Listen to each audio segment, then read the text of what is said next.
All right, today we're going to be working on the front arms. And what I really want to accomplish is to get this wobbling out of the front arms, both upper and lower arms. You can see that there is quite a bit of play, and I really want, especially in the front, I really want the arms to be very stiff and accurate.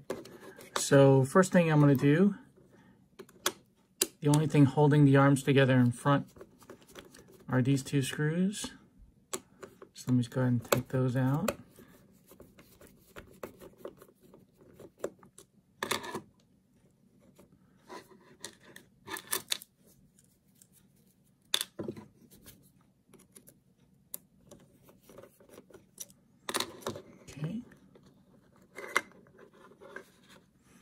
And while I'm here, I'm going to clean that up and then put some new grease on it.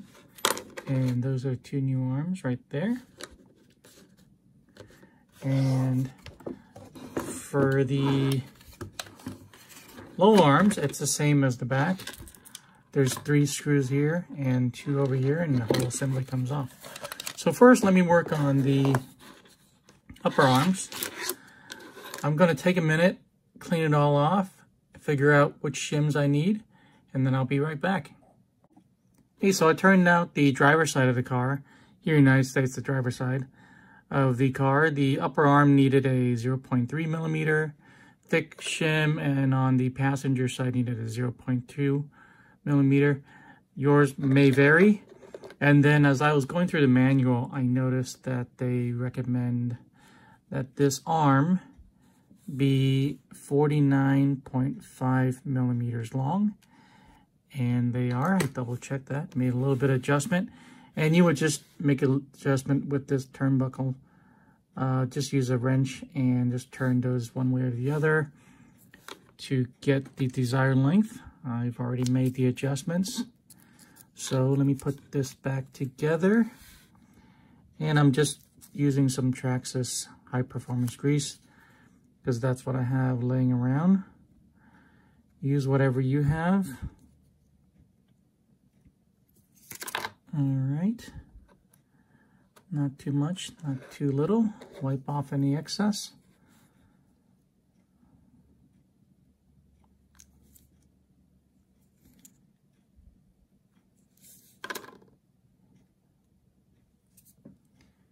And make sure you have good movement all around. Nothing is binding. And go ahead and do it for this side.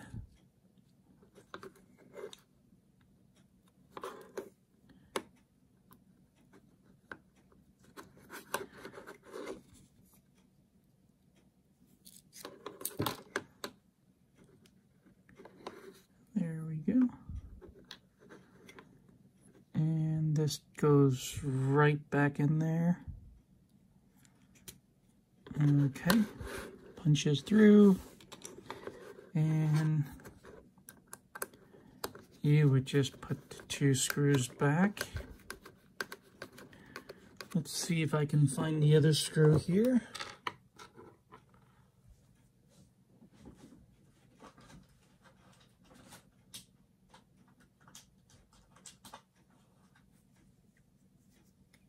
Here we go.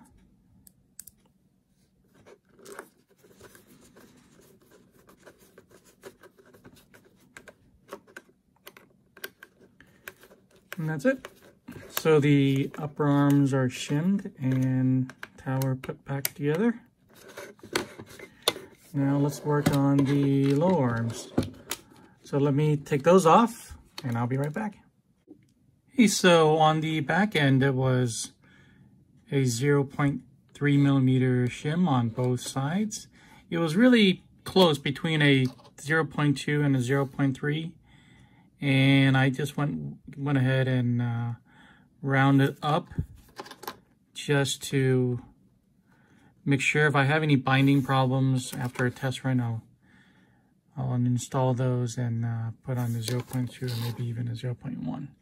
But for now, that's what I'm going to do. And put these arms back.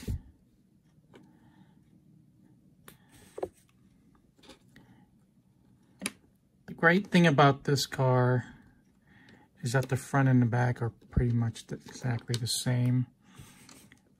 There's one screw that goes here and two that goes beside it,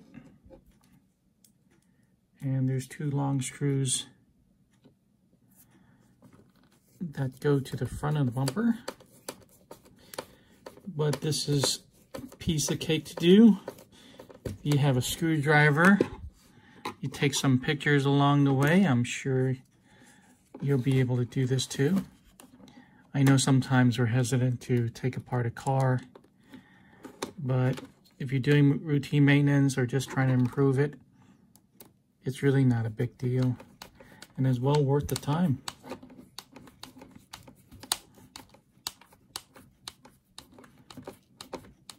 Let's see if I can find that other screw here.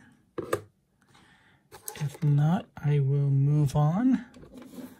There's two long screws here.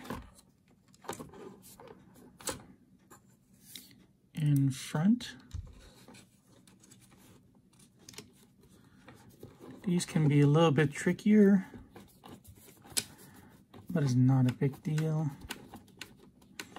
I think the biggest deal is to keep all your screws from moving around. Normally have a parts tray on the desk here, but it's kind of hard to squeeze it all into frame. I got one more thing on the table. All right, I'm gonna try to find that screw. If not, I'm just gonna wrap the video here. Oh, there it is.